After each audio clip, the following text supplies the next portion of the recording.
이어서 여러분이 또 사랑하시고 좋아하시는 분입니다.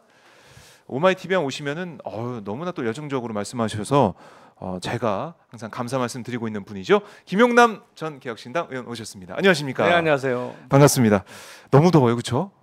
여기 지하 주차장에 네. 차를 세우고 올라오는데 지하 주차장 자체가 사우나 같아요. 사우나예요. 와, 이렇게 덥기는 이게 점점 갱신이 되고 있는 거고, 특히 네. 우리가 이제 에어컨을 많이 틀고 사용하다 보니까 어디 안에 있다가 밖에 나가면은 나가자마자 사우나예요.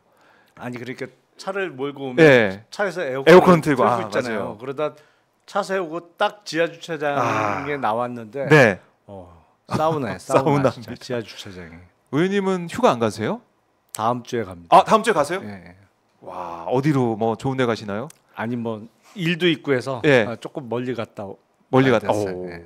야, 그래도 이제 휴가 안 그래도 다음 주에 못 나온다고 얘기하려고 했는데 자연스럽게 휴가 얘기로 그래요. 휴가도 가시고 좀 재충전 시간이 있어야 되는 거 아니겠습니까? 아 그렇죠. 네, 그래서 대통령 내외도 부부도 휴가를 갔더라고요. 네.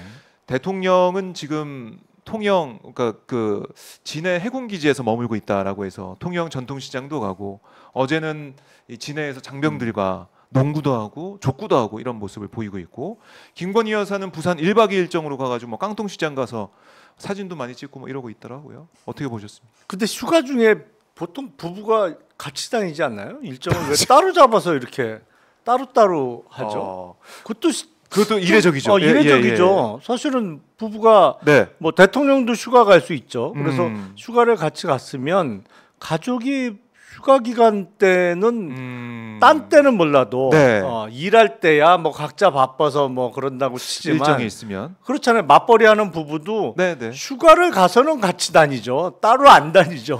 따로 안 보내주죠, 사실은. 제 입장에서는 따로 저도 안 보내줄 것 그러니까 요새 보면 휴가 때는 따로따로 일정을 잡고 따로따로 일을 해야 될 때는 같이 하는 것 같고 좀 이상해요. 바뀌었네요. 이게 그렇죠. 바뀌었네요. 그래서 지금은 사진을 보여드리지만 지금 글쎄요, 뭔가 김건희 여사 일정도 보면은 대통령 일정 같기도 하고, 대통령이 전통시장 가서 이렇게 시민들 만나고 일정을 소화하는데 단독 일정으로 부산에 가서 1박 2일 일정으로 시민들을 만나고 있다. 뭐 하여튼 처음 보는 광경입니다. 이게 좀 사진으로 봐도 일정이 따로따로 진행되고 있는, 휴가 일정이 따로따로 진행되고 있는 이 사진으로만 봐도 좀 뭔가 좀 이상해 보인다. 이례적이다. 이런 생각할 수밖에 없겠네요. 그러니까 통영에 전통시장 갔을 때 윤석열 대통령은 왜 해군 그 티셔츠를 네이비 입었잖아요. 저 티셔츠 입고 하얀색은 군대 그거는 다 썼네요. 저기도 있죠. 아마 이제 군 관련된 우리 군 장병들 옷이라고 볼 수도 있는데요. 자, 저기 써 있습니다. 함정 써놓고 함께하고 있는데, 자, 뭐 국민들 입장에서는 사실은 뭐 대통령 부부도 휴가는 가서, 그래서 뭐 그래야 뭐 참모들도 휴가를 가고 국민들도 휴가를 가고 뭐 이렇게 볼 수도 있겠지만, 국민들 입장에서는 나라가 지금 이 상황인데 휴가 갈 수가 있나, 이런 얘기는 저절로 좀 나오는 것 같아요. 뭐 옳고 그름을 떠나서 저절로 그냥 지금 이 시국에 휴가가, 이런 얘기 나올 수밖에 없는 것 같아요. 휴가가 필요하죠. 근데 그 평소에 일을 잘 하면 휴가 가는 것 같고 뭐라고 그럴 사람 아무도 없죠. 그렇잖아요. 평소에 열심히 하고 잘 했으면 휴가도 가야죠, 당연히. 그렇죠. 열심히 일한 당신 떠나라. 뭐 이런 그럼요. 광고 카피도 있었고. 근데 문제가 국정 운영에 성과가 안 보인다. 성과가 안 보이는 것보단 이상한 일이 너무 많이 일어난다. 그게 문제겠죠. 이상한 일이 그러니까 너무 일어난다. 지금 뭐 삼부 토건과 관련한 의혹도 여전히 해소가 안 됐습니다만, 최근에 또 제기된 마약 수사범 수사와 관련한, 이거는 정말 듣도 보지도 못한 일들이 막 일어나는데 도대체 뭐냐 원인이. 그런 거에 대해서 많은 국민들이 의문을 갖고 있는데, 또 여름 휴가철에는 매번 이렇게 휴가를 대통령이 가시니까 아니 평소에 일을 좀 잘 하고 가면 모르겠는데 지금 뭐 되는 건 아무것도 없는 것 같은데 휴가는 꼬박꼬박 가시니까 그러니까 조금 말이 나오는 것 같아요. 그래요. 그러니까 이 마약 수사 외압 의혹 말씀하셨지만 사실 수사를 해보셨고 뭐 경찰 일이긴 하지만 이거 어떻습니까? 일선 경찰이 수사하다가 이 조직원이 이거 세관 연루 의혹 얘기를 하니까 이거 수사해야 된다 이런 얘기를 브리핑에 넣어가지고 발표하려고 했는데 이례적으로 서울경찰청에서 들어오라고 해가지고 이거 브리핑 내용 어떻게 할 거냐 세관 빼라 이런 식의 얘기를 해서 뺀다고 했더니 뭐 또 세관 직원이 와가지고 백불에서 얘기한다 그 얘기를 또 전해 듣고 서울경찰청 쪽에 뭐 얘기했는지 모르겠지만은 또 이게 또 꼬이고 여러모로 이상한 일이 수사 과정에서 벌어졌습니다. 이상하죠. 어떻게 보셨어요? 있을 수 없는 일이죠. 딴 것도 아니고 어마어마한 양의 마약을 밀수한 사범과 관련해서 그건 누가 봐도 세관 직원들의 협조 없이는 불가능한 범행 방법이었단 말이에요. 그러니까 당연히 세관 직원들에 대한 수사가 이루어져야 되는데 그거를 방해하고 막은 거잖아요.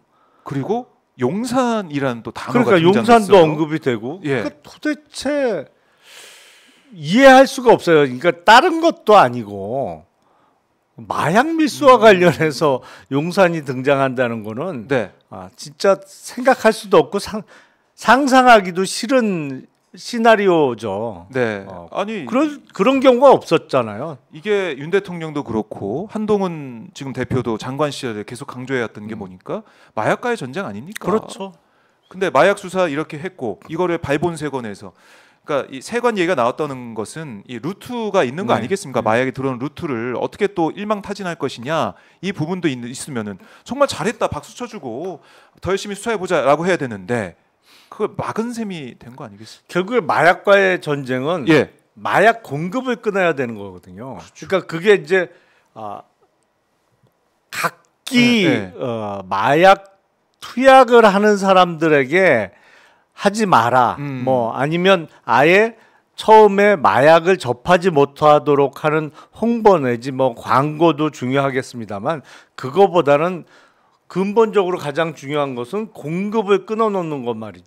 끊어놓는 게 가장 중요하단 말이죠. 근데 세관의 마약 조직과 협조하는 직원이 있으면 끊어질래야 끊어질 수가 없는 거잖아요. 그렇죠. 가장 심각한 문제고 가장 밀수하는 입장에서 가장 확실한 루트란 말이죠.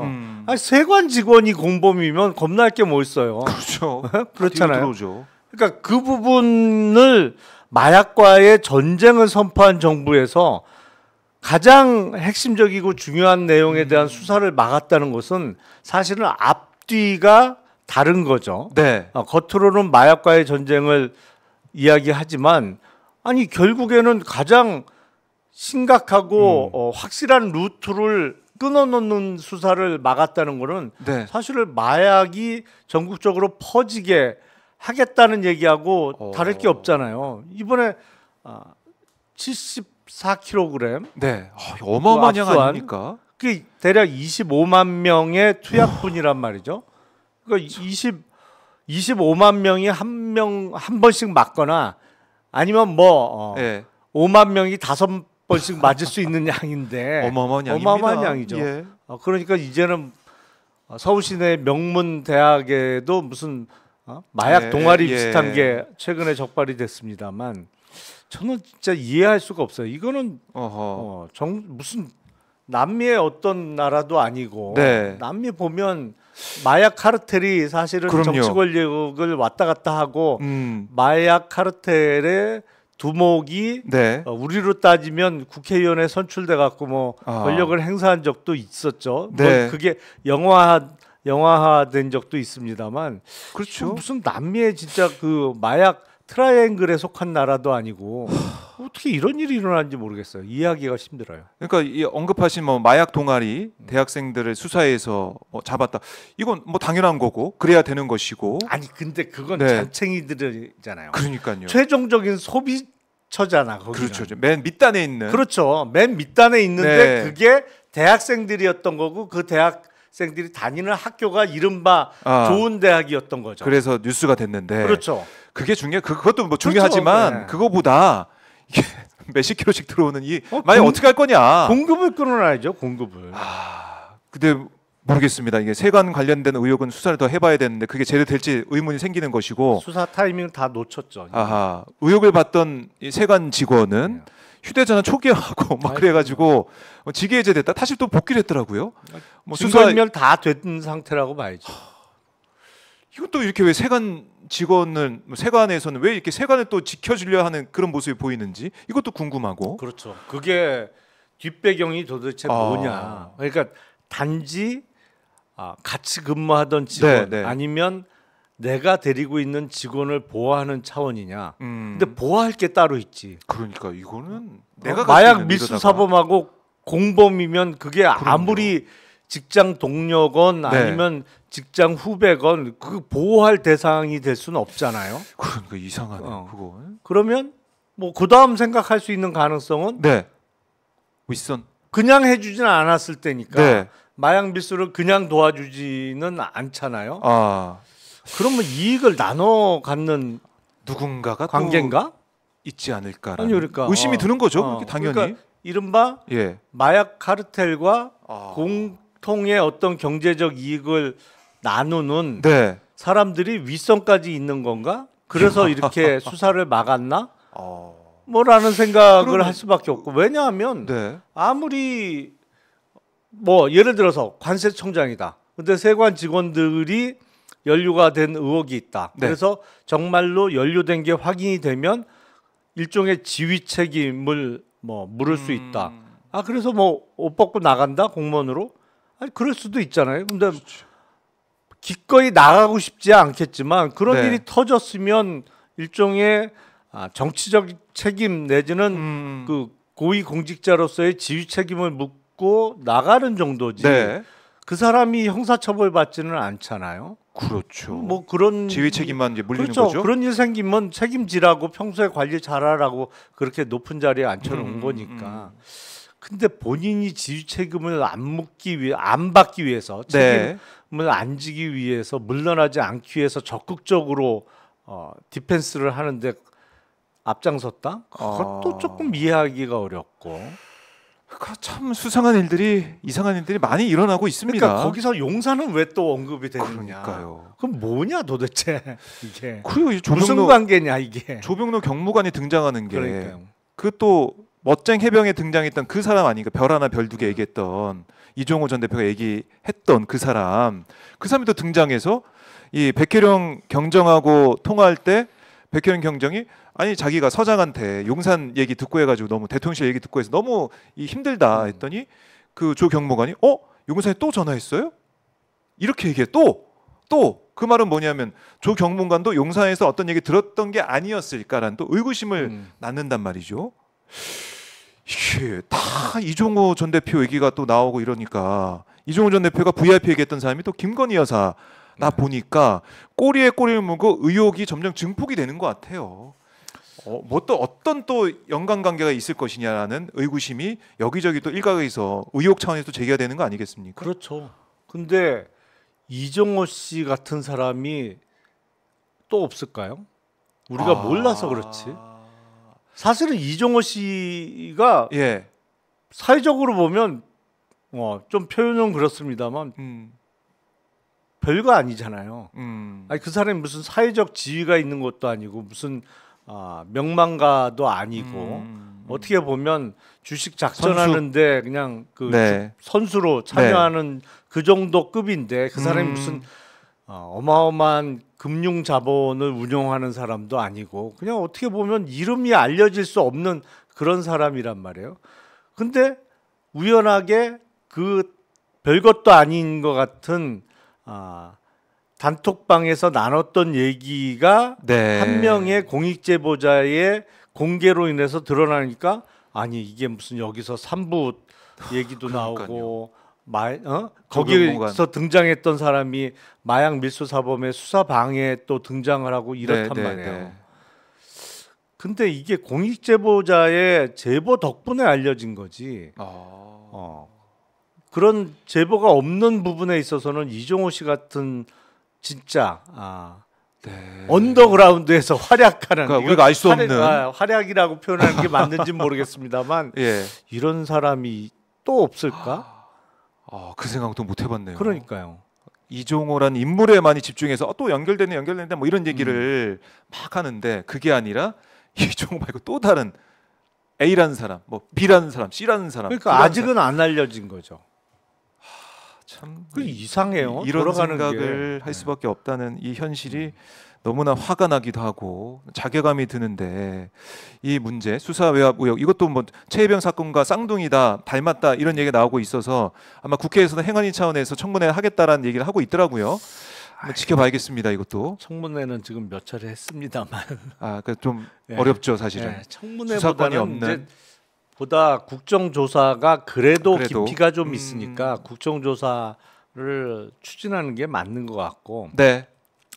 제가 보긴 그래요. 청문회를 하면 그 청문회 진행 과정에서 어떤 상임위원장이나 해당 상임위의 위원장이나 몇몇 의원들이 일시적으로 언론의 스팟라이트를 받는 건 맞는데 그게 뭔 큰 의미가 있겠어요. 사실은 진실을 밝혀내는 게 중요하기 때문에 자꾸 청문회를 언급하는 건 저는 좋은 방법은 아닌 것 같아요.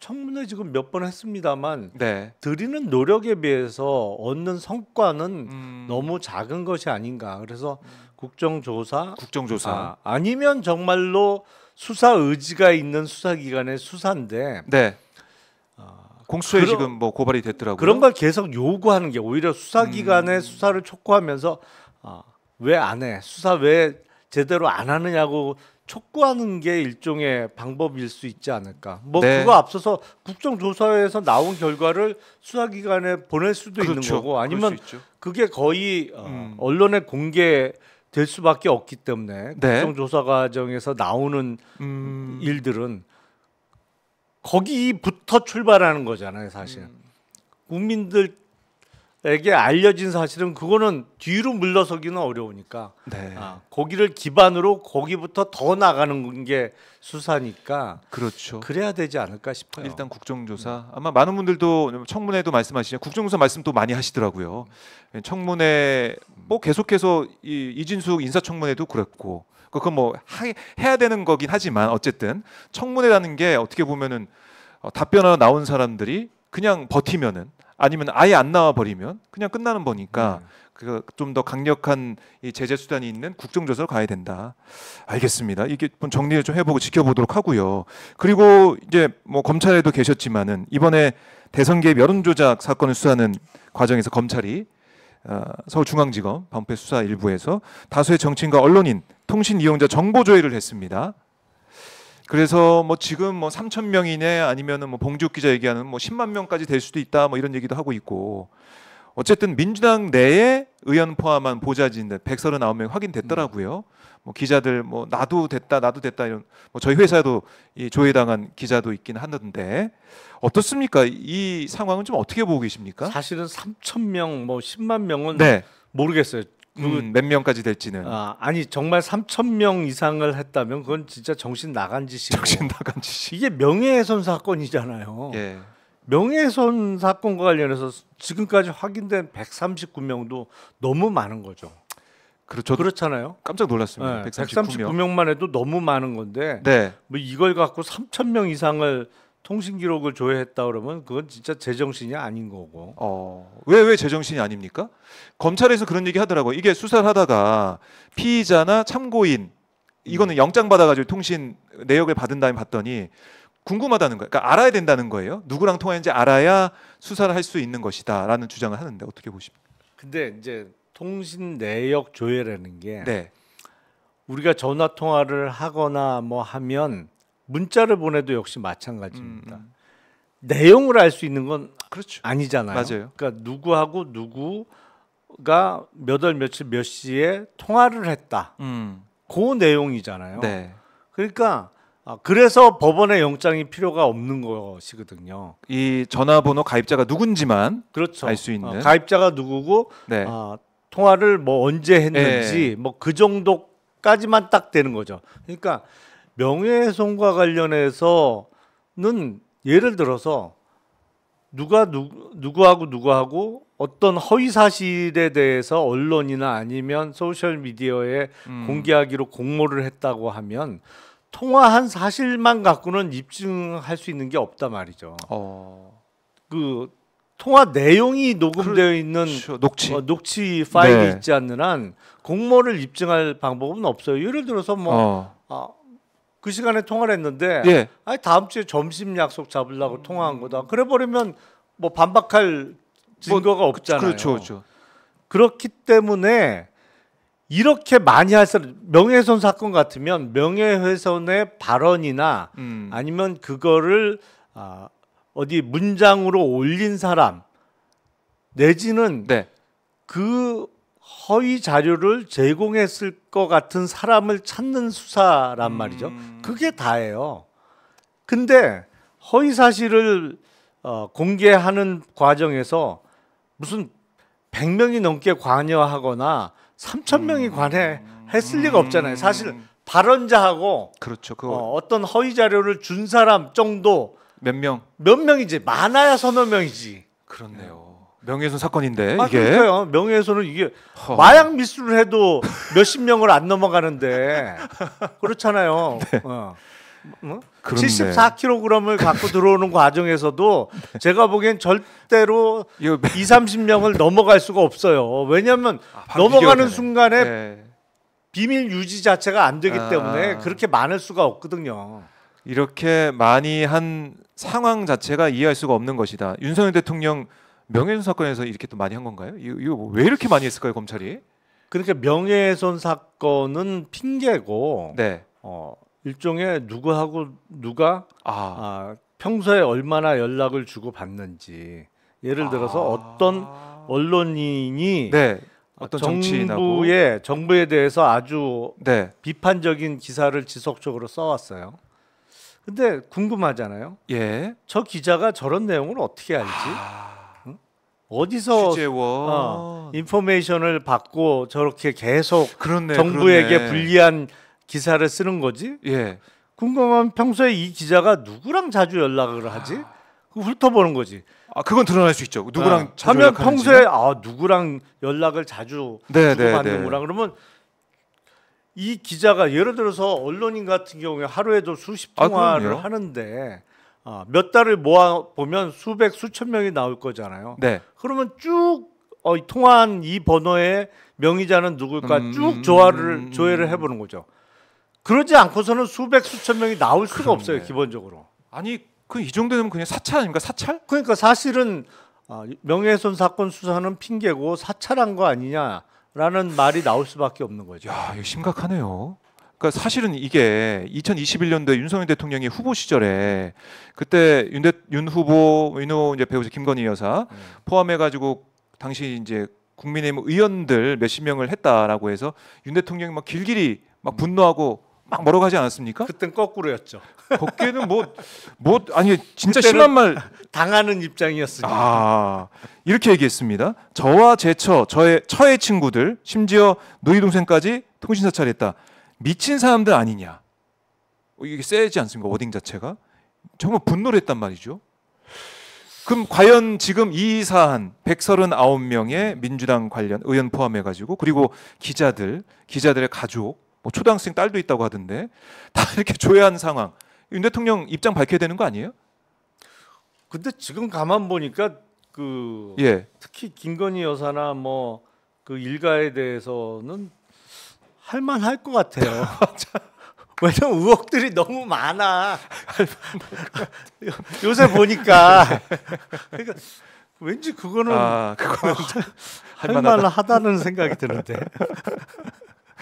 자, 그래서 지금 보면 이렇게 사찰급의 얘기가 나오다 보니까 권영세 의원은 그런 얘기 하더라고요. 이거 좀 과했다라는 얘기가 나오죠. 그러니까요. 여당 내에서 이런 얘기가 나올 정도예요. 누가 봐도 그렇죠. 이거는 적정한 선을 한참 넘었어요. 잘했다라고는 여당 내에서도 못한다는 거 아닙니까? 이 정도면은? 그렇죠. 아니 왜냐하면 여당 의원들도 언제 당할지 모르거든. 밑보이면. 그러니까 사실은 이런 부분에 있어서는 야당과 완전히 대척점에 설 수는 없어요. 권력자를 제외하고는. 그렇네요. 아니 그럼 이게 사실 검찰 권력이 정말 크다는 생각을 다시 한번 할 수밖에 없어요. 일반인들이 볼 때는, 일반 국민들이 볼 때는. 그게 이제 통화 내역 조회는 사실은 침해되는 권익이 그다지 크지 않다는 이유로 법원의 영장이 네. 필요 없이 수사기관에서의 일종의 수사 협조 공문 예. 형태로 이제 보내면 통신사에서 받아볼 수 있는 형태로 그동안 계속 수사가 이루어졌는데 그거는 수사의 신속성을 위해서라도 필요한 부분도 있어요. 사실은 예를 들어서 급하게 해야 된다. 어디서 마약 거래가 네. 이루어질 것 같다. 근데 요새 마약 거래 하는 전화로 전화로 하는 경우는 거의 없긴 합니다만 네. 그 사실은 없죠. 네. 이른바 그 소셜 미디어도 서버가 국내에 있지 않은 걸 주로 이용하니까 이제 통화 내역조회에서 마약 사범이 잡힐 일은 별로 없긴 한데 네. 다른 범죄에 있어서 그 신속성을 요하는 경우는 꽤 있는 것도 사실이거든요. 네. 근데 그런 신속성의 요구 때문에 간편하게 할 수 있게 제도를 만들어 줬으면 그 제도의 본래 취지를 벗어나지 말아야죠. 근데 이거는 악용을 하는 거잖아요. 사실은. 아니, 7개월 꽉 채워가지고 고지를 한 거 아닙니까? 고지한 그 시점 자체도. 그러다 보니까 30일 내에 하게 돼 있었는데 수사에 영향, 증거에만 우려가 있어서 30일씩 2번 연장해서 7개월 갔다는 것인데, 석 달씩 7개월 갔다는 것인데 야당 입장에서는 총선 앞두고 영향을 미칠까봐 이런 거 아니냐 이런 얘기가 당연히 따라 나올 수밖에 없는 거고. 네. 글쎄요, 이제 검찰 권력에 대해서 검찰의 수사 방식에 대해서 권력자에 대해서는 충성하고 과잉 충성하는 모습 보이고 야당에 대해서는 탈탈 털고 이런 얘기가 계속 따라붙을 수밖에 없습니다. 그렇죠. 근데 이제 통화 내역 조회로 얻을 수 있는 거는 그 정도예요. 누구하고 누가 평소에 연락을 주고 받는 거구나. 그 정도예요. 근데 사실 그것도 소중한 개인 정보이기 때문에 이런 식으로 남용해서 수집하면 절대 안 되는 거죠. 그렇죠. 이 부분 아마 글쎄요 이제 국회에서도 하나하나 따져볼 그런 시간이 있을 테니까 그때 진행되는 모습을 보면서 말씀 한번 드리고, 그러니까 윤 대통령이 후보 시절 했던 이 발언이 박제가 돼 있거든요, 영상으로. 그래서 계속 저희도 이제 보여드리곤 하는데 그야말로 내로남불이라는 얘기가 나올 수밖에 없는 그런 상황은 분명해 보입니다. 여야의 입장 어떻게 될지 봐야 될 것 같고, 그리고 또 하나는 어제 윤석열 정부 두 번째 검찰총장 후보군에 네 사람이 올라왔죠. 심우정 법무부 차관, 임관혁 서울고검장, 신자용 대검 차장검사, 이진동 대구고검장 이렇게 올라왔습니다. 어떻게 보셨습니까? 추천받은 인물들. 글쎄 네. 대부분 아는 인물들이고 지금 이원석 검찰총장이 사법연수원으로 따지면 27기예요. 네. 근데 후보군 중에 두 사람은 26기잖아요. 그러니까 그렇네요. 한 기수 위로 살짝 역진하는 그 후보고 나머지 두 사람은 이제 한 기수, 지금 이원석 총장보다 한 기수 아래인 28기니까 그런 면에서는 역진은 아닌데 문제는 요새 검찰총장이라는 자리가 별로 힘이 없어요. 힘이 없다. 아니 윤 대통령 검찰총장 시절에는 거의 윤 대통령 윤 총장 주위로 다 모인 거 아니겠습니까? 권력이 집중된 거 아니겠습니까? 근데 그때는 사실은 역시 그 힘은 인사에서 나오는 것 같아요. 그때는 인사권을 총장이 그 윤석열 서울중앙검사장 시절부터 본인하고 같이 일할 그 검사들에 대한 인사에 어느 정도는 영향력을 끼친 것 같아요. 그러니까 힘이 센 거죠. 그때 문재인 정부에서 거의 다 이제 받아준 거죠, 사실은. 그러니까 사실은 문재인 정부가 인사를 잘못한 거예요. 돌이켜 보면 아쉬운 그러니까 부분이 있습니다. 검찰총장 때 그 이른바 조국 사태로 척을 지기 전까지는 사실은 센 검찰총장으로 주요 보직에 대한 인사에 대해서 입김이 강했단 말이죠. 그리고 그때 초대 문재인 정부의 법무부 장관 2대인가? 하여튼 교수 출신 분이 법무부 장관 하면서 거의 당시 윤석열 검찰총장이 주요 진영을 다 짰단 말이죠. 그러니까 셌죠.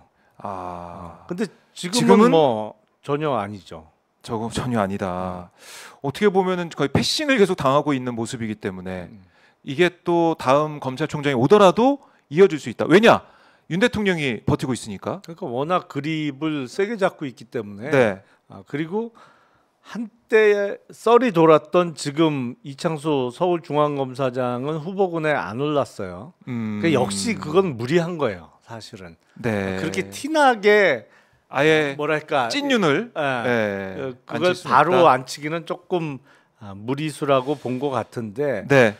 그때 누가 4명 중에 누가 검찰총장으로 임명이 되더라도 네. 누가 봐도 지금 검찰의 가장 핵심은 이창수 검사장이란 말이죠. 그러게 우리가 확인했죠. 네. 김건희 여사. 왜냐하면 누가 봐도 출장 비공개 검찰총장을 건너뛰고 직거래하는 거 아니냐? 아하. 이런 생각을 할 수밖에 없거든요. 네. 그럼 누가 검찰총장 돼도 마찬가지예요. 그러니까 별로 중요한 인사는 아니다. 그러니까 언론에서는 내 후보군 다 윤 대통령과 근무한 인연이 있다 뭐 이걸 가지고 해서 얘기를 하던데 뭐 그건 뭐 당연하게 보이는 상황을 지금 보면 대략 그 후보군에 오를 정도면 네. 그 군법무관을 안 갔다 오고 연수원 수료하고 바로 인간한 경우에는 대략 25년 내외의 검사 근무 경력을 갖고 있는 사람들이기 때문에 네. 25년 정도 근무하면요 대부분 뭐 조금 오래 근무한 사람들끼리는 같이 근무한 경력이 다 겹칠 수밖에 없어요. 그래요. 뭐 근무 인연도 그렇고 뭐 윤 대통령과의 사이 뭐 이런 걸 떠나서 검찰총장이 과연 검찰총장으로서의 그 힘을 가지고 업무를 볼 수 있겠느냐 여기에 대한 회의감이 든다는 말씀이신데 그럼 이원석 총장 같은 경우는 어떻습니까? 이 총장이 주변에 했던 얘기가 차기 총장에게 짐을 넘기지 않겠다 이렇게 밝히면서 그럼 지금까지 우리가 관심 가졌던 도이치모터스 주가 조작 의혹 사건이나 명품백 수수 의혹 사건 이건 마무리 짓고 나가려는 것인가 이런 생각도 좀 들고 이원석 총장이 어떤 스탠스 보일까요? 맨 처음에는 김건희 여사 이 비공개 조사 가지고 출장 조사 가지고 뭐 화를 냈다는 거 아니겠습니까? 근데 그게 쏙 들어갔어요. 근데 이 정도 상황 되면 이원석 총장은 아무 얘기도 하지 말아야 돼요. 그래요? 네. 그러니까 예를 들어서 지금 말씀하신 후임 총장에게 짐을 남기지 않겠다. 어차피 못 지킬 거거든요. 그 저는 왜 자꾸 얘기를 하는지 모르겠어요. 얘기를 검찰총장이 공개적으로 한 얘기가 지켜진 게 없잖아요. 예를 들어서 명품백 수사와 관련해서 총선 직후에 5월을 안 넘기겠다. 뭐 택도 없죠. 그렇죠. 그러니까 지금 검찰총장의 말이 먹히는 상황이 아니거든요. 그거는 누구나 다 알아요. 그러면 아무 말도 하지 말아야지. 왜냐면 말을 해봤자 못 지킬 상황이기 때문에 지금 저는 그리고 9월 15일 임기까지 거의 채우는 상황이 됐는데 뭐 하려고 채우는지 모르겠어요. 그 처음에 이 인사 관련된 패싱 맨 처음에 있었을 때 그때 옷 벗고 나가는 거 아니냐. 두 번째 김건희 여사 비공개 출장 조사에서도 이때는 진짜 옷 벗겠지 이런 예측하는 분들이 많았는데 끝까지 가네. 아니 끝까지 임기도 다 채우면서 중간중간 얘기도 계속해. 근데 하나도 못 지켜요. 그럼 왜 얘기를 해요? 그러면 하질 말아야지. 참 글쎄요. 참 이해는 안 돼요. 왜 총장을 패싱하고 이현수 총장이 있으나마나한 그런 존재가 돼버렸다는 거. 검찰 조직 입장에서는 이거는 가만히 있을 일이 아닌 것 같은데. 근데 조용하네요. 그러니까 인사에 영향력 없는 총장은 그렇게 되는 거예요. 그리고 그게 딱 확인되는 순간 사실은 밑에 있는 검사들이 검찰총장을 쳐다보지 않아요. 딴 데를 보지. 이 힘이 파워가 총장이 아니라 다른 데 있구나. 확인이 됐잖아요. 5월달 인사를 통해서 이거는 아니다. 이게 뭐 썩은 동아줄도 못 된다는 게 확인이 되는 순간 아무도 쳐다보지 않아요. 그러려면 뭐 하려고 자리를 지켜요. 그래요. 이현숙 총장 이제 임기가 얼마 안 남았는데 꽉 채워서 나갈 것 같고 뭐 누가 오든 간에 검찰총장이 누가 오든 간에 윤석열 대통령의 그립은 계속 이어질 거다 이렇게 보시는 것 같고 자 그러면 이제 한동훈 대표 체제 얘기를 좀 저희 이어서 좀 해보고 싶은데 어떻습니까? 지금 국민의힘 같은 경우는 한동훈 체제로 다 이제 바뀌었다. 그럼 한동훈 대표의 힘이 더 강해질 거다 이렇게 볼 수 있을까요? 어떻게 보십니까? 글쎄 일단 주요 포스트에 자기 사람을 앉혔으니까 당 장악력은 높였다고 볼 수 있겠죠. 정점식 의장도 교체를 했으니까. 그렇죠. 밀어내기 한 판을 열흘 만에 성공을 했죠. 네. 근데 그렇다고 그럼 강한 당 대표냐? 근데 여당 대표의 어떤 한계도 뚜렷하거든요. 왜냐면 야당 대표야 야권에 그 사람이 이른바 완탑이죠. 네. 딴 사람이 누가 없으니까. 없죠. 근데 여당 대표는 안 그렇단 말이죠. 그 위에 항상 누군가 있어요. 집권 여당의 대표는 그래서 1인자가 아닌 거죠.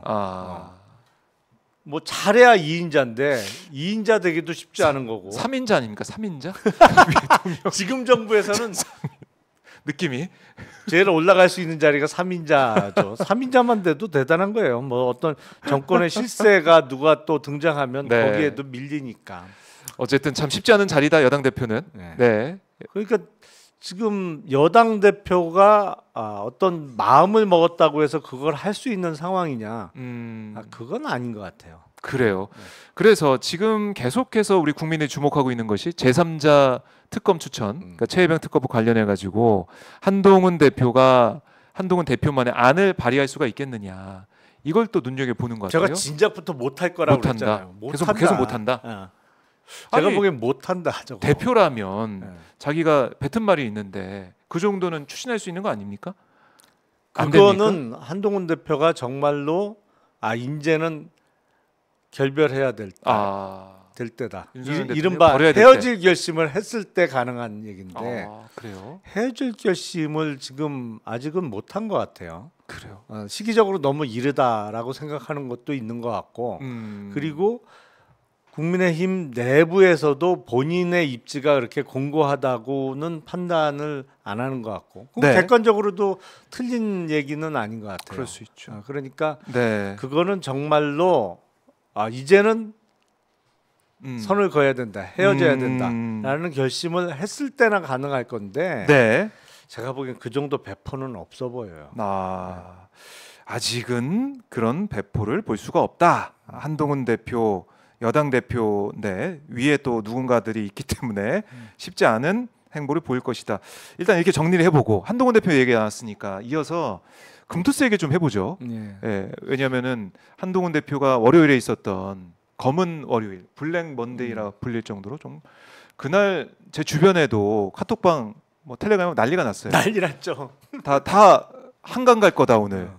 뭐 아니 날이 덥다 그러니까 더워서? 어떻게 이렇게 시원하게 파란색으로 이렇게 쭉 떨어질 수가 있냐 그런 얘기도 하고 너무 다 슬퍼 보이더라고요. 저는 뭐 주식 투자 안 하지만 그런 얘기를 들을 수가 있었는데 이번 주 월요일하고 지난주 금요일하고 이틀 합쳐서 코스피 기준으로 12% 넘게 떨어졌으니까 어마어마한 거예요. 거죠. 코스피 지수가. 코스닥은 더 떨어졌고.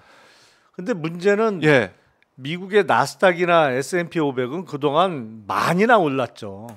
많이 오른 끝에 뭐 요만큼 떨어진 거고 우리는 오른 것도 없어 지지부진하게 이렇게 가다가 푹 떨어지니까 충격이 더 큰 거고 이래서 국장 떠난다 뭐 떠나야 된다는 말이 나올 수밖에 없는데 이제 국장을 많은 사람들이 지금도 떠나고 있습니다. 한국 증시를. 근데 그 중에 하나가 이제 더 큰 촉발제가 될 수 있는 게 금투세죠. 여러분 다 아시겠습니다만 이제 5천만 원 이상의 소득, 초과소득, 금융소득을 올리면 뭐 예를 들어 주식 팔고 사고 한 게 이제 5천만 원 이상의 수익을 올리면 거기에 세금을 약 27.5% 정도 물린다는 건데. 그러니까 5천만 원 빼고 5천만 원 이상 초과한 금액부터죠. 초과분에 대해서. 그러니까 원론적으로 소득이 있는 곳에 세금이 있다라는 측면에서는 금투세가 이상할 건 없죠. 다만 금투세를 시행한 이후에 벌어질 수 있는 상황은 대단히 우려가 많이 되죠. 왜냐하면 한국 증시가 워낙 취약하기 때문에 그리고 제가 매번 말씀드립니다만 한국 주식의 유일한 장점이 세금이 없다는 거예요. 미국하고 다르게. 물론 거래세는 있죠. 우리도 거래세가 높아서 낮춰야 된다. 거래세는 부동산에 비하면 높은 거는 절대 아니죠. 지금 부동산이 높지. 0.18%죠. 그러니까 그거는 예. 뭐 높다고 볼 수는 없고, 그리고 그 증권회사들의 거래 수수료도 경쟁적으로 낮춰왔기 때문에 그거는 뭐 절대로 높은 수준은 아닌데 네. 부동산은 높죠. 거래소가 4%뭐 중후반이니까. 네. 증시는 그 문제는 뭐냐면 미국이나 다른 나라에서 주식 투자로 인한 차액에 대해서 이익에 대해서 세금을 무는 거는 맞습니다. 그거는 뭐 틀린 얘기는 아니에요. 다만 거기는 주식 투자를 하면 꾸준하게 돈을 벌 수 있는 시장이고 대부분에게 거기도 뭐 출렁거림은 당연히 있습니다만 그 주식 시장에 대한 어떤 확고한 신뢰가 있단 말이죠. 네. 그리고 효율적이에요. 정말로 어떤 기업이 사업을 잘해서 성과를 내면 그게 주가에 그대로 반영이 되는 시장이란 말이죠. 우리는 투명하게. 네, 기업이 장사가 잘 돼서 돈을 많이 버는 거하고 주가하고는 별로 상관이 없는 시장이 한국 주식 시장이에요. 왜냐면 그거 한다고 주주들한테 배당을 하거나 자사주를 매입해서 소각하지 않거든요. 그러니까 그 기업이 사업을 잘해서 돈을 왕창 벌면 그 돈으로 차라리 그 기업의 자가용 비행기를 사서 그 회장님이 그거로 그 비용 지출을 해가지고 그냥 하고 비용으로 털지. 예. 이걸 주주들한테 나눠주는 그 기업들이 별로 없단 말이죠. 그래요. 한국 시장은. 그러니까 그런데다가 세금까지 매긴다? 그럼 한국 주식에 투자할 이유가 없는 거죠. 그러니까 이게 내가 1년에 5천만 원을 벌 수 있느냐 없느냐 그걸 논외로 치더라도 심리적으로 우리 주식시장은 국장은 왜 이렇게 오르지도 않고 세금만 많이 거두려고 하냐 이런 심리가 발동될 수가 있다. 그렇죠. 아니 그리고 그 외국 주식 외국에 상장된 기업하고 국내 상장 기업을 비교해 보면 외국에서 투자 활동하는 사람들의 뭐 이런저런 불만이 어마어마하게 많고 한국 주식 시장에 대한 불신도 큽니다만 이구동성으로 하는 얘기가 아니 무슨 상장 기업인데 이렇게 정보가 없냐. 정보 공개를 안 하는 거예요. 한국 상장 기업 투명하게 공개해가지고 투자자들이 믿고 투자할 수 있게 하고 그 과실도 나눠주고 이건 또 선진국화가 안 되고 있습니까? 선진화가? 그러니까 그 미국에 상장을 하면 정말 그 기업의 영업 활동이나 이런 거의 정보를 제대로 알 수 있습니다. 왜냐하면 그게 비공개가 아니에요. 다 공개해요. 웬만한 건 다 공개해요. 물론 이제 실행에 들어간 이후에 공개합니다만 그래서 다 알 수가 있어요. 한국 주식은 매출 구성에 대해서 구체적인 품목에 대해서 알기가 어려워요. 공개를 되도록이면 안 하는 회사가 한국 상장 기업이에요. 그러니까 지금은 주식 매매 차익에 대한 세금을 부과하기에는 한국의 전반적인 시스템이 갖춰져 있질 않아요. 그런 면에서 그러니까 먼저 선제적으로 할 게 너무 많기 때문에 이거는 심리적인 면도 있어서 이 세금 문제는 다시 좀 들여다봐야 된다. 그래서 뭐 민주당에서는 이재명 대표도 이거 들여다봐야 된다 이런 얘기 또 하고 있더라고요. 저는 그거는 완전히 찬성입니다. 그게 맞아요. 지금은 시기적으로 할 수 있는 상황이 아니에요. 근데 민주당 일부에서는 반대가 세죠. 그러니까 이제 뭐 토론이 있을 것 같아요. 국민의힘 쪽에서 신났어요. 왜냐하면 여론적으로 금투세는 폐지 내지 유예가 주식을 좀 아는 사람은 훨씬 높거든요. 그러니까 간만에 지금 여론전에서 승리할 수 있는 아이템이 유일한 게 금투세인 거예요. 신났군요. 그래서 그러니까 국힘이 요새 금투세 얘기만 하는 이유가 있어요. 토론하자 그러고 막.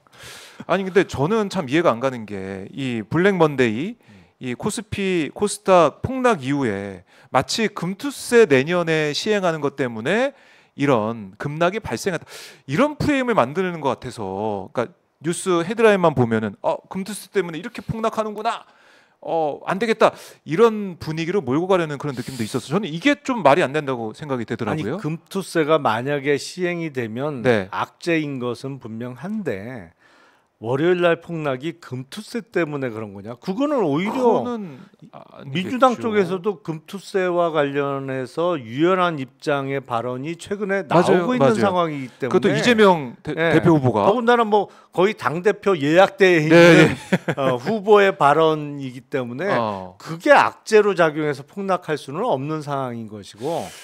갑자기 그 얘기를 몇 가지 국제적으로 그 전주에도 미국 시장이 빠진 것도 원인이고 다들 얘기합니다만 이른바 엔캐리 트레이드에서 일본 은행이 금리를 0.25로 올리고 앞으로도 계속 올릴 수 있다라는 일본 은행 총재의 발언이 도화선이 된 측면도 있습니다만 그것도 일부인 것으로 저는 보이고. 그리고 뭐 어떤 원인이 주요하게 작용했다고 보세요? 그러니까 흔히 얘기하는 게 엔캐리 트레이드의 정상, 그 얘기. 그리고 미국의 경기 침체 가능성, 그리고 실업률 올라오다 보니까 AI에 대해서 지금 너무 과열된 거 아니냐, 뭐 이런 거잖아요. 맞아요. 이건 드러나는 이유 중에 한 가지고 제가 보기에는 최근에 특히 돈을 아주 많이 운영하는 금융기관에서 더 활성화되고 있는 이른바 프로그램 매매. 그러니까 미리 짜여진 프로그램에 의해서 알고리즘에 의해서 매매하는 게 거기에 여러 가지 변수가 들어갑니다만 이게 환율 변수도 들어가고 뭐 이자율도 들어가고 뭐 원유값도 들어가고 많이 들어갔는데 그런 게 해서 그리고 무엇보다도 주요 변수가 증시 상황이거든요. 근데 그런 프로그램 매매는 떨어지면 딱 일정 수준을 넘는 순간에 다 매도 주문을 내게 대부분 프로그래밍이 돼 있다고 봐요. 왜냐하면 어떻게 프로그래밍이 돼 있는지는 극비입니다. 알 수는 없지만 알 수는 없어요. 아무한테도 안 알려줘요. 하지만 대부분 그렇다고 생각하고 그걸 짜는 사람도 그런 요인을 넣거든요. 그러니까 일정 부분 떨어지니까 매도가 매도를 부르면서 급격히 떨어지는 완전히 이제 이렇게 폭락하는 그래프가 그려지거든요. 그러니까 그런 과매도가 있었다. 어떻게 보면 사람이 했으면 중간쯤 이건 너무 심한 거 아니야 이렇게 했겠습니다만 그런 돈보다 기계적으로 운용되는 자본이 훨씬 크다 보니까 그것도 큰 원인이었던 것 같아요. 그리고 무엇보다도 한국 증시 정도면 사실은 맘 먹으면 올렸다 내렸다 할 수 있거든요. 그래요. 증시 시장 규모로 봐서 이 정도는 사실은 뭐 몇 천억만 갖고도 마음 먹으면 가능한 수준의 규모이기 때문에 왜냐하면 미국 시장에 비해서 훨씬 작잖아요. 그리고 지금 금융기관들이 점점 그 큰 돈을 굴리기 때문에 우리나라는 이게 이른바 공모펀드 이런 게 잘 안 되죠. 그동안 신뢰를 많이 잃어서. 하지만 미국의 블랙록 같은 경우에 블랙락이라고는 많이 합니다만 블랙락 같은 경우에는 운영하는 자금이 물론 거기는 ETF가 중심이긴 한데 그 회사는 우리나라 돈으로 따지면 1경원이 넘는단 말이죠. 어마어마한 규모예요. 근데 뭐 그런 뭐 물론 블랙락이 제일 큽니다만 그런 회사들이 여러 개가 많이 있으니까 그런데 아시아 자금이 맘만 먹으면 사실은 뭐 큰 폭의 출렁거리면 얼마든지 움직일 수 있는데 이게 주로 현물 주식보다는 선물 뭐 옵션 이런 거로 건드리기 시작하면 못 당해요. 여기에 대한 대비도 있어야 되는데 결국 그러면은 우리 시장이 사실은 선진화가 돼야 되는 것이고 투명하게 돼야 되는데 그게 안 되고 있는 상황이다. 특히 이번에 보면은 미국계 이제 헤지펀드 엘리엇의 ISDS 투자자 국가 문제 해결 절차 여기에 대한 이 판정이 있었잖아요. 거기에 대해 취소하라라고 우리 정부가 영국 상사법원에 취소 소송을 냈다가 패소했습니다. 결국. 그러니까 엘리엇의 1,389억 원을 배상하라. 여기에 우리는 못하겠다 취소해달라라고 소송냈는데 우리가 졌어요. 그러니까 요거는 조금 설명이 필요해 보이는데 어떻게 이게 된 이제 겁니까? 어떤 거 관련된 거냐면 이제 삼성물산하고 제일모직의 합병이 있었잖아요. 맞아요. 2015년도에 기억납니다. 근데 다른 LG나 뭐 이런 데는 지주회사 체제를 갖춰놨습니다만 삼성은 그게 안 됐어요. 근데 사실상 지주회사 홀딩 컴퍼니 역할을 하는 게 삼성물산이죠. 네. 순환 출자 구조 하에서도 그런 지주회사 체제로 삼성이 왜 전환을 못했냐? 아주 짧게 설명드리면 이 삼성물산하고 삼성생명이 사실상의 지주회사 역할을 했었는데 순환 출자 과정에서 네. 근데 금산분리 원칙 때문에 그게 어려웠던 것이죠. 근데 뭐 어쨌든 삼성물산에 대해서는 근데 이재용 회장이 지분이 없어요. 제일모직은 이게 에버랜드하고 또 뭐 합병하고 이런 과정에서 예. 롱 스토리입니다만 네. 옛날에 에버랜드 전환사채 발행부터 시작해야 되는데 다 얘기하려면 맞아요. 어쨌든 제일모직에는 이재용 회장과 그 일가의 지분이 많았어요. 근데 삼성물산하고 제일모직은 사실은 합병할 이유도 없어요. 어떤 공통점이 있나요? 네. 두 회사가? 뭐가 있나요? 뭐가 있어요? 공통점이 없죠. 아무것도 없죠. 사실은 근데 똑같아요. 지금 이루어지고는 있는 많은 두산 뭐 이건 비슷한 얘기 두산이나 같은데? 뭐 다른 데하고 비슷해. 뭐 특별히 합칠 이유도 없는데 그냥 합친다고. 합병을 추진을 했어요. 예.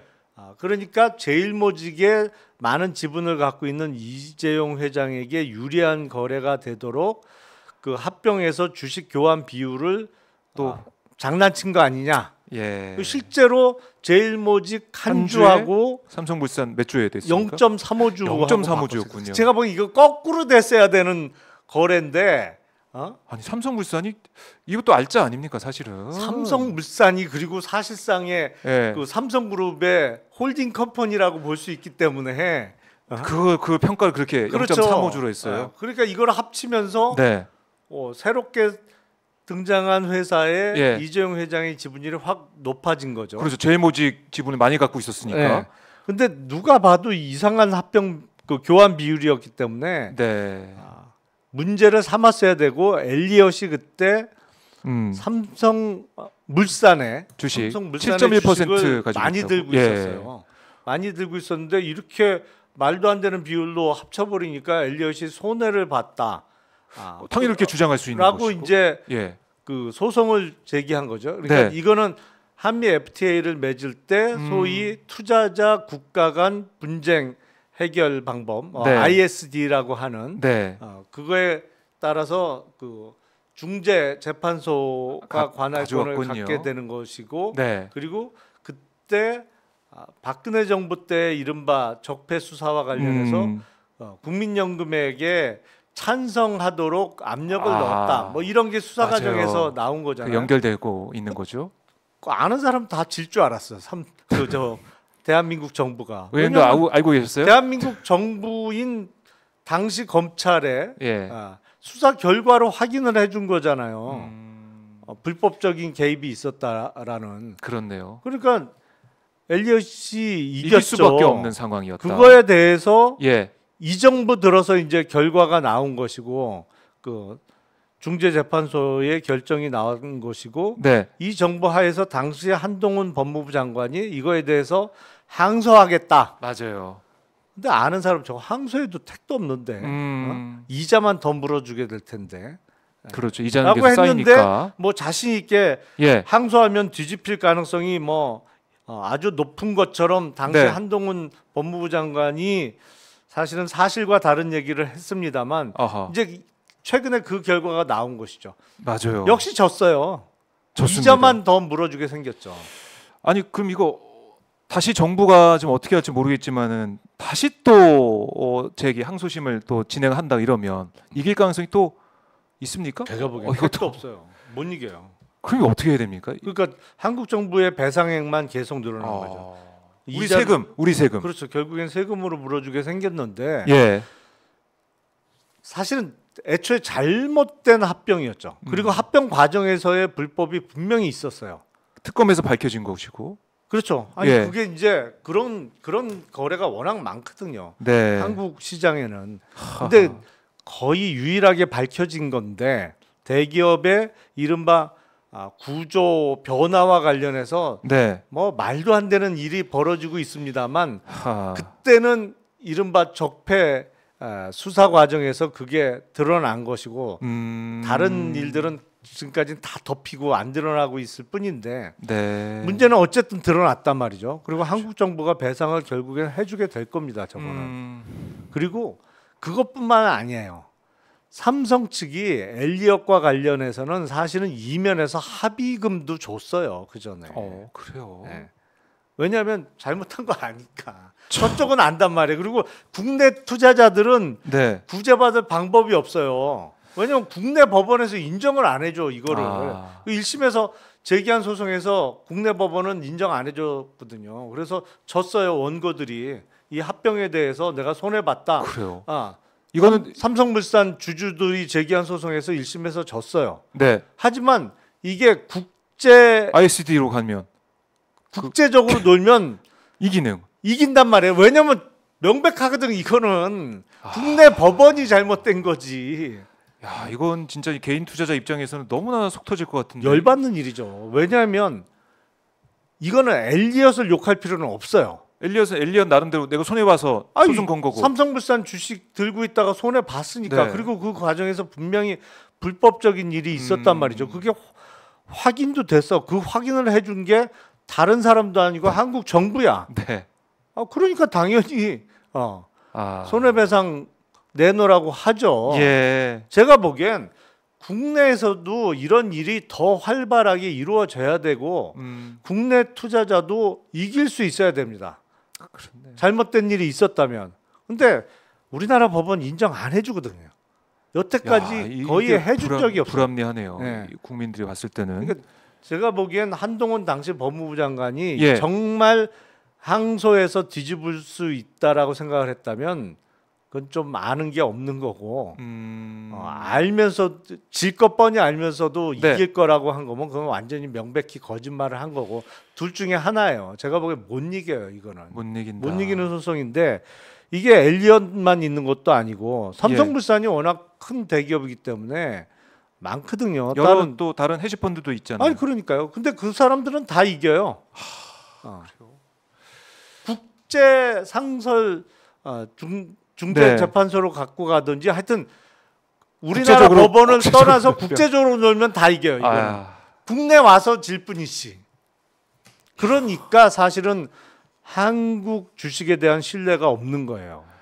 아니 그럴 수밖에 없겠네요. 왜냐하면 이 상황 삼성물산, 제일모직도 그렇지만은 지금 그 이후에 벌어지고 있는 대기업들 행태를 보면 개인 투자자만 지금 눈 뜨고 다 손해 보고 있는 거 아닙니까? 계속 당하고 있죠. 알짜 회사를 두산 밥개톡 알짜 회사를 저쪽 넘겨버리고. 야, 뭐 저희 금투세 얘기하면서 지금 이 얘기까지 쭉 왔지만은 금투세도 심리적인 면으로 많이 들여다보고 우리가 수정해야 된다 이렇게 말씀하고 계시지만 이런 대기업의 이 개인 투자자들 농락하는 행태, 좀 농락이라는 말도 쓸 수 있을 것 같은데 이런 행태를 또 어떻게 막을 것이냐. 그러니까 시스템적으로 그거를 막을 수 있는 시스템을 갖춰 놓고 세금을 매기자 이거죠. 그러니까 선후 관계를 보면서 그렇죠. 하자. 그러면은 정부에서도 여당에서도 금투세 얘기를 하더라도 유예나 폐기 얘기를 하더라도 지금 의원님이 말씀하신 소액 투자자들이 손해 보고 있는 이 시스템 이걸 고치자 얘기는 또 같이 해야 되는 거 아닙니까? 그 얘기는 쏙 빼놓고 안 해요. 사실상 법무부에서 한때 상법 개정안에 대해서 찬성하는 입장이었습니다. 그러니까 상법 개정안은 매번 설명드립니다만 별것도 아니에요. 정말 회사의 이사는 회사와 모든 주주의 이익을 위해서 일해야 된다라는 내용이에요. 뭐 상식적인 말이죠. 대단히 상식적인 얘기예요. 그냥 우리 헌법에 모든 권력은 국민으로부터 나온다 수준의 아주 기초적이고 그냥 그 원론적인 얘기예요. 네. 근데 이 조항은 제가 보기엔 이거는 확인적인 규정입니다. 왜냐하면 지금도 그래야 되는 게 당연해요. 네. 모든 주주의 이익을 위해서 일해야죠.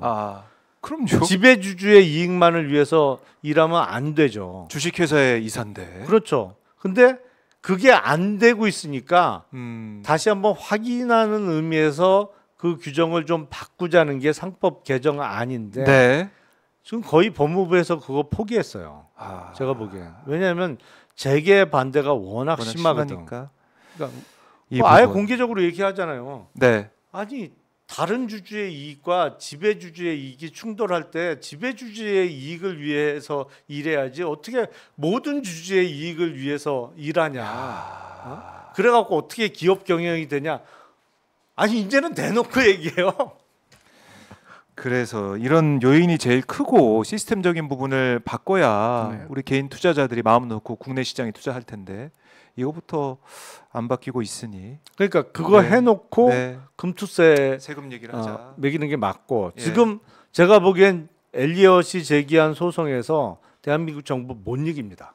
결국엔 물어주게 돼 있어요. 그럼 여기서 그리고 이자만 계속 늘어나게 돼 있어요. 스톱을 해야 된다. 그러면 대한민국 정부는 안 물어줄 방법이 없어요. 뭐 그게 이자 물어서 대략 한 2천억 원 정도 될 텐데 결국에는 뭐 1,500억이든 2천억이든 물어주면 구상을 해야 될 거 아니에요. 그렇죠. 그렇잖아요. 잘못된 결국엔 이 책임을 일이 물어야죠. 왜 벌어졌어요? 박근혜 정부 때 박근혜 정부와 이재용 간의 거래 아닙니까? 이게 결국? 근데 가장 큰 이익을 본 사람은 누구예요? 이 거래로. 이재용. 그렇죠. 제일모직 지분은 많이 갖고 있고 삼성물산은 지분이 없던 사람이 이걸 불합리한 그 교환 비율로 합치면서 가장 많은 이익을 봤잖아요. 네. 근데 어쨌든 ISD 때문에 한국 정부가 먼저 물어주게 될 상황인데 한국 정부가 물어준 다음에 한국 정부는 가장 직접적인 원인 제공자와 그 잘못된 거래로 인해서 가장 큰 이익을 봤던 이재용 회장 일가에게 구상을 해야죠. 그렇게 가야겠네요. 다시 한국 정부가 먼저 물어주지만 어쩔 수 없이 엘리엇 일단은 주고 뭐 1,500억을 물어주게 됐다. 그러면 1,500억 구상을 해야죠. 그렇네. 그게 이제 합리적으로 보이는데 저는 또 이런 생각도 들어요. 윤석열 대통령과 함께 부산 시장 가가지고 떡볶이 먹고 함께 웃으면서 있었던 이재용 회장에게 한국 정부가 윤석열 대통령 윤 대통령 정권에서 과연 구상권을 행사할 것이냐 좀 회의적인 느낌이 듭니다. 그 물어내라 그러면 또 그럴 수도 있겠죠. 내가 밤에 불려 나가서 먹기도 싫은 술 그렇게 억지로 많이 먹고 몸 상해 가면서 했는데 그거 배상은 어디서 받나요? 뭐 이럴 수도 있겠죠. 그렇죠. 사람이라면 그런 얘기가 또 나올 수가 있어요. 뭐 억울한 마음이 조금은 있을 것 같아요. 그렇지만 우리 국민들을 위해서는 분명히 구상권을 행사해야 된다. 그렇죠. 이렇게 말씀해 주셨습니다. 이거는 지켜볼 겁니다. 저희가 계속 지켜볼 거고. 그리고 삼부 토건 문제는 이제 어떻게 돼가고 있습니까? 이제는 뭐 정치권에서 떠들 수준은 이미 지났어요. 나올 수 있는 거는 웬만큼 나온 것 같고. 네. 이제는 정말 수사를 하는 수밖에 없어요. 근데 제대로 수사를 할 곳이 없다는 게 문제죠. 그러니까 삼부 토건 얘기도 저희가 쭉 계속 매일마다 언론에서 얘기하고 뜨거워졌었는데 지금 또 좀 식은 느낌이고 수사기관이 어떻게 수사하느냐에 따라서 스모킹건이 어떻게 나오냐에 따라서 이것도 국민들의 관심을 끌 것인데 지금 현재로서는 참 답이 없어 보이네. 그러니까 이제는 계좌를 들여다 봐야 되는 수준까지는 온 것인데 그렇죠. 계좌를 안 들여다보고 있는 것이고 그리고 삼부 토건 이슈가 한참 뜨거웠는데 이슈를 덮어버렸잖아요. 이게 마약 밀수 사범 수사 외압 의혹이 또 제기되면서 사실은 그게 더 쇼킹하긴 하죠. 마약 밀수 사범 관련된 게 이제는 마약까지 등장하니까 그러니까 이슈를 덮는 상황이 된 것 같아요. 그래요. 지금 이제 한국거래소에서 삼부 토건 주가 조작 의혹 이상 거래 심리 착수한다 이 얘기만 저희가 지난달에 좀 들어봤는데 이 결과 어떻게 나오는지 이거 좀 보고 다시 한번 저희가 말씀을 이어가도록 하겠습니다. 그러니까 이슈가 너무 많으니까 우리 의원님 만나서도 이게 정치와 경제가 따로 떨어져 있는 것 같으면서도 밀접하게 연관돼 있고 사실은 뒤에서는 다 연결돼 있죠. 뗄 수가 없습니다. 뗄래야 뗄 수가 없는 상황이기 때문에 저희가 김용남 의원 목요일마다 만나면서 정말 많은 얘기를 깊은 얘기를 하게 되는데 다음 주에는 휴가 가셔서 못 나오십니다. 휴가 잘 다녀오시고요. 재충전하셔서 다다음 주에 또 깊은 얘기 또 우리가 알아야 될 그 사항들 하나하나 조목조목 말씀 좀 해주십시오. 의원님 말씀 잘 들었습니다. 네, 고맙습니다. 고맙습니다. 자, 김용남 의원 오늘 저희가 또 심도 깊은 얘기를 나눠봤습니다.